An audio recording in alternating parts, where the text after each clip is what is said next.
Hello, hello, hello, and welcome to English Learning for Curious Minds by Leonardo English, the show where you can listen to fascinating stories and learn weird and wonderful things about the world at the same time as improving your English. I'm Alistair Budge, and today we are going to be talking about the French Foreign Legion. It is, by some measures, the toughest fighting force in the world. It is notoriously difficult to get into. The training is hellish. The conditions, once you're in, are extremely harsh. Yet, it continues to attract people from all over the world, drawn by the promise of a fresh start and adventure. So, in this episode, we'll talk about the origins of the French Foreign Legion, how you join it, what life is like as a Legionnaire, and why it continues to attract thousands of people each year from almost every country in the world. Okay then, the French Foreign Legion. In Britain, people like to eat boiled eggs for breakfast. Most popular are soft boiled eggs, eggs that are boiled in their shells, but taken out of the water before the yellow part in the centre, the yolk, goes hard. You remove the egg from the boiling water, put it onto a small egg cup, then slice the top of the egg off with a knife, giving you access to the lovely, runny, yellow yolk. And crucially, while the egg was in the boiling water, you would have made toast and cut it into slices, strips of toast that you can dip into the yolk. The name for these strips is soldiers because they look, sort of, like a group of marching soldiers. Remember this, it'll be important. Now, you thought you were listening to an episode about the French Foreign Legion, but up until now, it has been a very basic cooking lesson told by a very amateur chef. The reason I mention this is so that you can understand a particularly bad British joke. And that is, what is the difference between a Frenchman and a piece of toast? You can make a soldier out of a piece of toast. Now, apologies to all of our wonderful French listeners. There was no offense intended. I have many French friends, I have French cousins, I chose to study French at university, I speak French, I've lived in France, and I love France as a place. But, rightly or wrongly, there is a stereotype in Britain of the French not being the most ferocious of fighters. There is, however, one branch of the French army having an altogether different reputation, a reputation for extreme skill, bravery, and toughness. That branch is, of course, the subject of today's episode, the French Foreign Legion, or La Légion étrangère, to give it its French name, or simply the Legion. So, how did it all get started? Well, the Legion was incorporated in 1831 by the second last king of France, Louis-Philippe I. Initially, it wasn't intended as some elite fighting force. It was created as a solution to the problem of France being filled with thousands of foreign soldiers. France has a long history of bolstering its armies with foreign recruits, ranging from Swiss to German, Polish to Scottish. By one estimate, at the end of the 18th century, of the 146,000 soldiers serving in the French army, 42,000 of them were foreigners, so 30%. So, what happens to these foreign soldiers when there isn't a war to fight? This was a very real question for France in 1830, when there was a rare moment of peace after the July Revolution. There were thousands of foreign recruits who were milling around, unemployed, at a loose end. Many were relatively unskilled. Some had joined the army to get away from troubles in their home country, and they were drifting around France. They were a burden on the French state, and they potentially posed trouble. But Louis Philippe had a solution. It was a cunning solution because it didn't just solve the problem of the thousands of now unemployed soldiers roaming around France. It also solved a problem on the other side of the Mediterranean, in Algeria. France had invaded Algeria in 1830 in a bid to colonize it. After a promising start, French forces met fierce resistance, and reinforcements, more soldiers, were needed. And it just so happened that there were thousands of ex soldiers floating around in France. Importantly, thousands of these soldiers were foreigners, they were not French. And so, if they died in battle, so be it. They weren't French after all. The war in Algeria was already unpopular, and it would be politically risky to spill the blood of French soldiers. So it was, in March 1831, a royal ordinance was issued, creating a new regiment which foreign nationals could join, but one that was limited to fighting outside of French borders. Right from the beginning of the French Foreign Legion, the conditions for who could join were minimal. If you did not have identity papers, you could simply declare who you were. You could also enlist under a pseudonym, another name. Essentially, who you were or what you had done in the past did not matter. The only important thing was what you would do in the future as a soldier in the French Foreign Legion. Now, we will talk more specifically about the conflicts that the Legion has been involved in and what life in the Legion is like. But before we do that, I think it's important to consider the very strange and somewhat conflicted situation that the men of the Legion found themselves in. And the Legion is, in fact, all men. There has apparently only ever been one female member. So, you have these thousands of soldiers, Swiss, German, Polish, Italian, Spanish, even some English, all having sworn allegiance to another country, to France, and being deployed to fight and die for French colonial interests. If one takes for granted that a key factor in someone taking up arms and becoming a soldier is a sense of patriotism, well, this reason did not exist for these men. They were fighting for a country that was not their own, typically in areas of the world that they would have had little knowledge of. What's more, they were often sent to the most difficult conflicts and given the most dangerous jobs. It is unusual to say the least, but this gives you some idea both of the lack of alternatives that these men must have had, and the serious discipline that must have been required to keep them in line. Now, we need to first talk about Algeria. Algeria was the first posting for the Legion, and it has forever been associated with Algeria.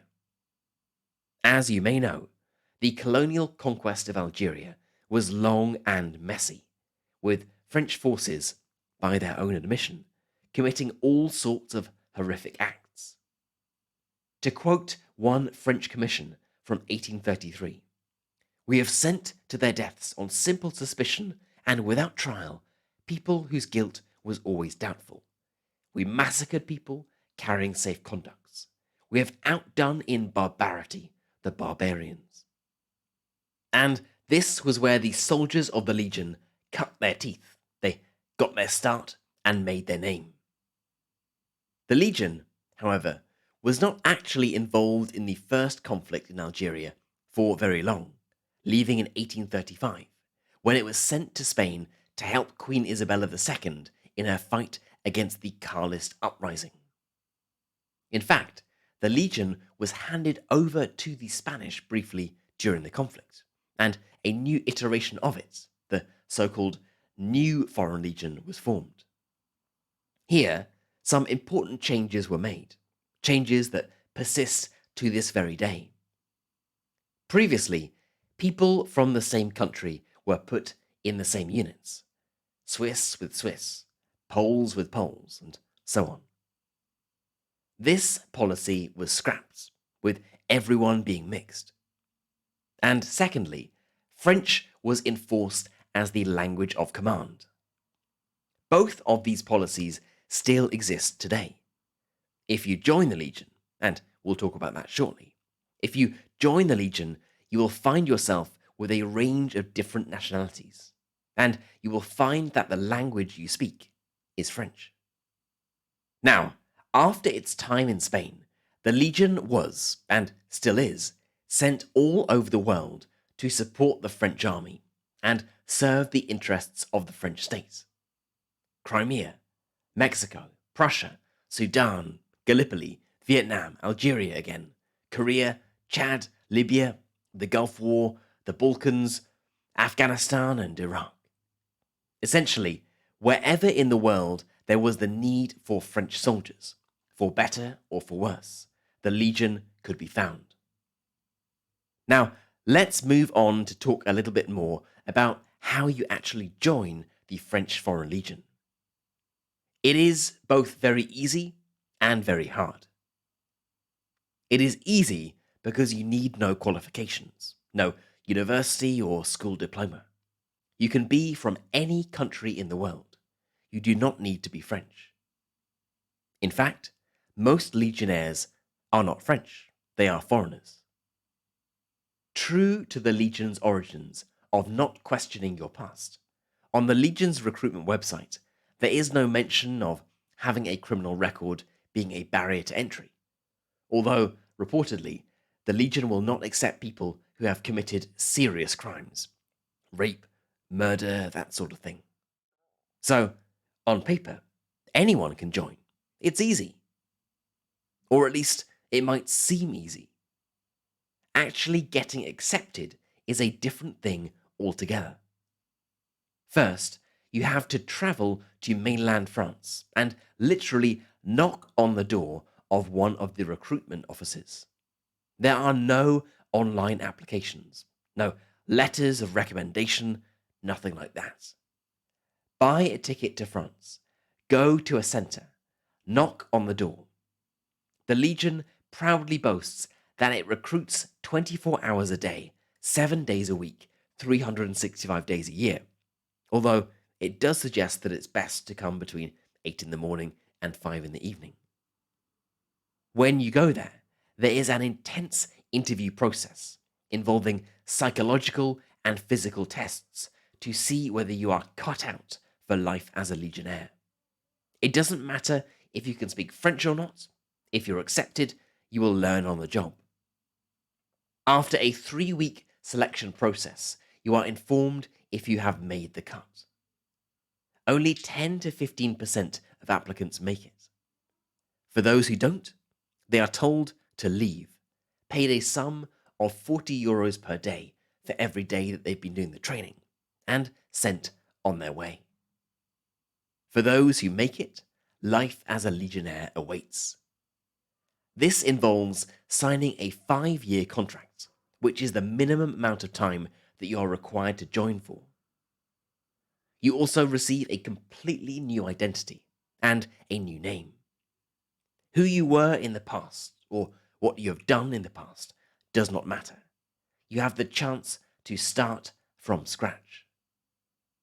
In a sign of how much you leave your previous life at the door when you enter the Legion, you are not allowed to bring any keys with you. House keys, car keys, nothing. When you step through the doors, you leave your previous life behind. You are literally a new person. The salary is modest by French standards. For a basic Legionnaire, it is a net salary of just under €1,400 per month. But your accommodation and food is all paid for. You have no major costs. Especially for recruits from less economically developed countries, be that Nepal, Brazil, or Ukraine, the prospect of a new life in Europe with a decent salary is, understandably, a major attraction. What's more, if you perform well, after 3 years, you can become a French citizen. Now, back to the process of actually becoming a Legionnaire. After you are selected, there is an even more arduous training process. What actually happens during this process is not public information, but former recruits have shared stories about what their training looked like. In one account from a recruit in the 1960s, it involved recruits having to run with stones on their back while their superior whipped them. Another account recalls a punishment called le silo, the silo, a funnel-shaped hole which misbehaving recruits would be thrown into, only to be retrieved days later. And if you are thinking that this sort of grilling, this kind of extreme training, is all a thing of the past, it is not. The French Foreign Legion's unofficial motto is Marche ou crève, which you might translate as sink or swim, or even march or die. And this is sometimes taken to its literal meaning. In 2008, a 25-year-old Slovakian recruit was on one of the Legion's famous long marches in the desert, this time in Djibouti, in East Africa. He complained of a pain in his knee, but his commanding officer told him to stop complaining.